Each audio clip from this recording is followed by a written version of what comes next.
Hey everybody, Josh Sigurdson, World Alternative Media here, and we are joined by Kingsley Edwards, who will introduce himself in a moment. We have spoken with him before. We're currently on a trip to Miami. We're here in Miami Beach right now, and the whole idea is we're going to go to the North American Bitcoin Conference. Lots to watch there, lots of people to see, lots of people to talk to, network with, etc. We're going to be bringing you a lot of great interviews from there. But first, I wanted to talk about this crazy new idea called MimbleWimble. I don't really know anything about it yet. So Kingsley, can you talk a bit about what MimbleWimble is and also where you're coming from in this field? So, hi, Kingsley Edwards. Been a long time crypto entrepreneur, if you want to call me that or whatever. And so MimbleWimble is really interesting. It's a new blockchain technology that's come about. I think it first appeared actually in 2016. And it was kind of, I believe it was from like an anonymous source, kind of almost a little bit similar to like Satoshi in a way. And also, I think if you're like a Harry Potter fan, I'm not a Harry Potter fan myself. Maybe you are, Josh. Sure. But they apparently MimbleWimble and some of the people that even post about MimbleWimble on these forums, even years ago now, they use this Harry Potter lingo, and they also kind of explain this new type of technology, which is different than some of the other types of decentralized privacy blockchains and coins out there today. Yeah, and for the record, you're not working with MimbleWimble, but and leave it to the nerds to make Harry Potter lingo. But I think it's really important to explain why MimbleWimble, what is it replacing, and why. So right now we have other privacy coins out there, like we have Zcash, we have even Dash. There's I'm not sure if it's live yet, but there's potentially ways to transact privately with that. Monero is the king of the day. Well, MimbleWimble is very interesting because it's not only is it private, but it's also scalable. So things like, if you really think about like with public blockchains, I truly believe that in the future, public blockchains will be actually used a lot less than private transactions, like MimbleWimble and Monero. So what MimbleWimble is, the way that it is scalable is that you actually, the miners, it is mineable, proof of work. But the miners and I believe the nodes, they don't have to keep the whole full blockchain on it. So after a small percentage of what they actually have to keep, after it's been verified that those transactions are correct, they can actually basically forget the rest, which makes a lot of sense to people like you and I guess now with cryptology the way it is and the blockchain technology, it is possible to do that. So that's why it's so scalable compared to things like Bitcoin and Ethereum and others, where if you're a miner or a node, typically you have to download the full blockchain that can take, now it's like up to like 250 gigs or more for a lot of these. Yeah, so obviously scalability is one of the most important things in the space, especially in this long term. It really has been a long-term bear market. Not as bad as it has been in the past, but let's face it, it's been like over a year now, and a lot of us are struggling, but looking forward is the most important part because there's so much to come still. Infant market, as we've talked about so much. We have to be patient through these times to understand, how important this is going to be going forward and what we're going to replace, the alternatives. It's so important. It's not just currency, it's infrastructure, it's moving from government and central banks to the next big thing, and not all about speculation and making money fast, though of course making money fast is also a good thing. But with that said, Kingsley, going forward, how long do you think until this is really going to catch on? Because I know you're really excited about this, and a lot of people are just looking for the next big thing. And what do you think going forward? How far down the road are we from really seeing this really take off? So there's already at least like two major implementations of MimbleWimble. The first one is Beam, which is a more centralized one. They take 20% of the mining fees, kind of similar to like a Zcash, and they help fund their kind of centralized community of developers. Grin, which a lot of people are kind of more excited about, seems like it's kind of more trending right now. Beam, I guess, I believe already launched in some way. I'm not sure if it's testnet or not. Grin apparently has been in testnet and is launching, I believe, still tomorrow. I was just kind of looking for updates right now, but we're not sure if there's a delay or not. But I think we're still on target for launching January 15th. So yeah, we're really excited about that, and my company and others will be looking into this technology to kind of further build it out.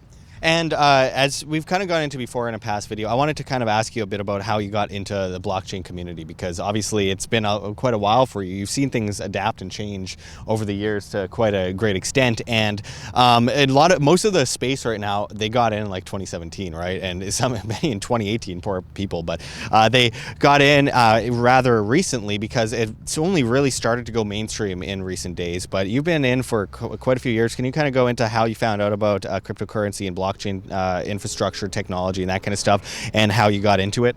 So like many others, I saw on, I believe actually the first place I saw anything about Bitcoin was on the Ron Paul forums or on Daily Paul or whatever it was back in the day. And at the time I was into precious metals, so I kind of dismissed it like a lot of people do at first glance. Then one of my friends, he ended up getting some seed capital from some venture capitalists to build his own Bitcoin exchange in New York. And I was like, okay, now there's like smarter money kind of moving into the space. From there, I kind of, being from Vegas, I have always, and also, just playing video games growing up, I've always wanted a way for people to play and transact, play against each other and transact in video games, kind of similar to like a poker environment.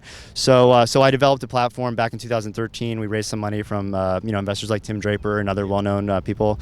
Sold that company. I directed ICO in 2017, and then been consulting all last year, and now we're kind of focused on building our own wallet.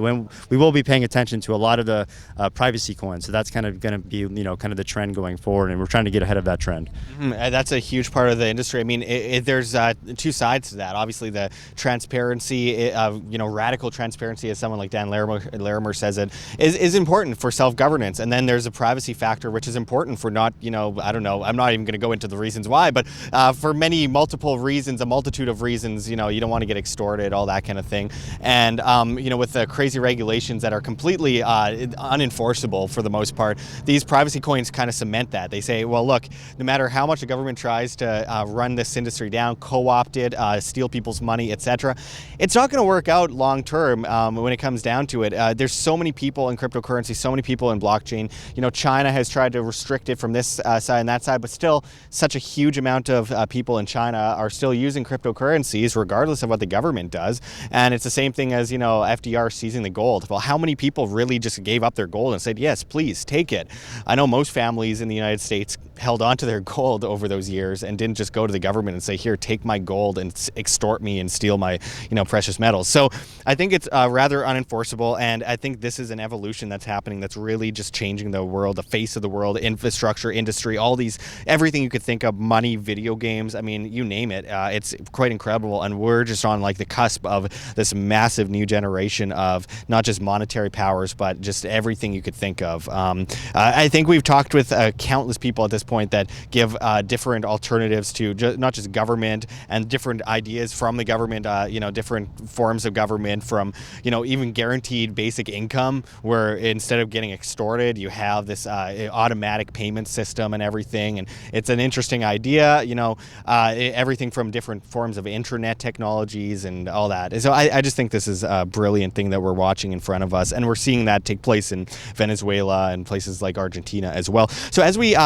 leave off here, and we're going to be talking with you about your wallet soon, what do you think people need to know going forward, in the next year or so when it comes to cryptocurrencies and blockchain technology? Where should they be looking? Because it's so hard to predict what comes next, because it's such a fast-moving technological space that people just can't grasp it. It's already moved so fast. So what do you think going forward, where this is going? I'm really bullish on private coins and technology. I think that a lot of people are going to move back from fiat to the main staples like Bitcoin, Ethereum. I think EOS is going to have its place in the next bull market, but also I think a lot of that money is also going to be moved to Monero, Zcash, and technology like MimbleWimble. One other thing I wanted to note about MimbleWimble is that it does have the capability to atomic swap from a private, privacy coin to Bitcoin, which is really big. So now we're going to have the capability of people that are into Bitcoin, which is still the main leader,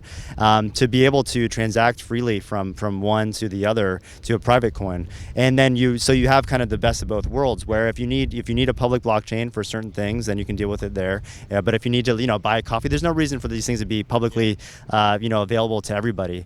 And people like you and I, we value our privacy. So and and there's nothing wrong with that. So that's another real big reason why I'm excited about MimbleWimble. So as we sign off here, I want everyone to know about the Crypto Couple and your work there, and how people can find more of your work and support the work that you do. Yeah, you can check us out on Facebook. I think we might have. I'm with the other half of the Crypto Couple right here, Erin Nakamoto. You can find us on Facebook if you just search Crypto Couple. I think we might have an Instagram or something. I'm not sure when it comes to that stuff. We don't have we don't have an Instagram yet, but we do have a Facebook page. It's Crypto Couple. You can find it through our personal Facebooks, Erin Nakamoto and Kingsley Edwards, and find us, like us, and we'll pump out some great content for you. Yeah, and we cover a lot of things, just like how to live basically daily life using cryptocurrency, which we have been doing for years now. I'd say for about 2 years now. So it's been a pretty interesting ride going through a bull run and a bull market and a bear market. It's been fun. Yeah, it's been interesting times to say the least, and it's only just begun, folks. So be excited, look forward, not backwards, and of course decentralize everything. Do your own due diligence, and I really thank you for joining us today. And until next time, this is Josh Sigurdson signing out from World Alternative Media. Find the truth, be the change.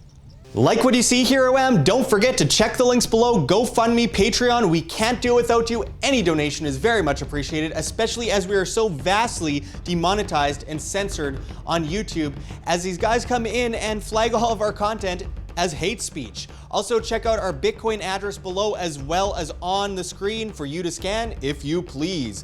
And also check us out at steemit.com. We're at Josh Sigurdson. It's a future of social media where you get paid in the upvote of your post in cryptocurrency, Steem that is. So make sure to check us out there.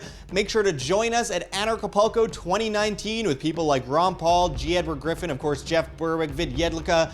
So many incredible speakers are going to be speaking. It's just a massively growing event. It is something you have to see to believe. So make sure to check it out below and save money on your tickets by using promo code WAM, that's WAM, and I hope to see you there. Also, check out our newsletter as we are getting demonetized and censored and all that. We don't know what comes next, so we have an email, worldalternativemedia@gmail.com. Send us an email with subject line YES, YES, and we will include you in the newsletter where we will continuously keep you updated. So until next time, thanks for watching, everyone. This is Josh Sigurdson signing out from World Alternative Media. Find the truth, be the change.